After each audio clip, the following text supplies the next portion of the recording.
Okay, I'm just going to do this as a separate and really quick video.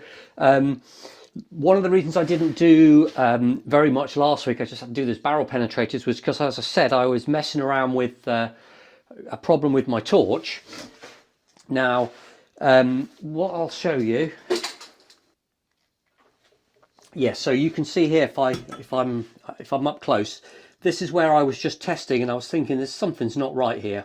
So I was coming along here, just testing. I was at 130 amps for this, and I was trying different gas flows, and I just couldn't work out what was going on. What was happening was that the arc was difficult to start, then it was erratic, then it would sort of spread really far out. You can see this burnt stuff that was forming at the sides, and the electrode would go instantly burnt and crozzled like it wasn't shielding properly.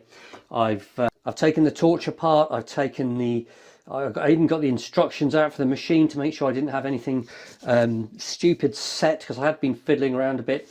And anyway, what it turned out to be in the end, unbelievably to me, was it was contaminated gas. I had a bit of advice from some people who know more than me, and suggested swapping out the gas bottle. So hats off to Hobbyweld. They were absolutely fantastic. They didn't query me or whatsoever. It's just, yep, we'll give you a new bottle. I got a new tank from them. I asked for one from a different batch, which they did, and the difference is absolutely unbelievable.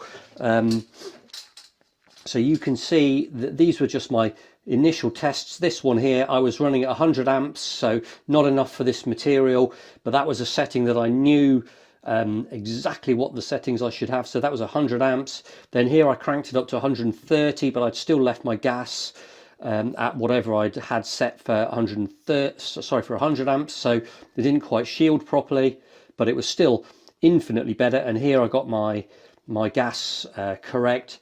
And you can see, I mean, what a difference, total difference. A machine is absolutely back up and running and back to normal.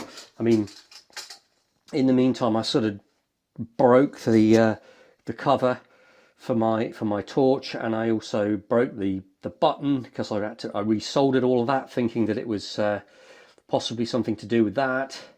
So everything, I've had new gas lens, new electrodes, new everything. But anyway, just something to watch out for, I suppose.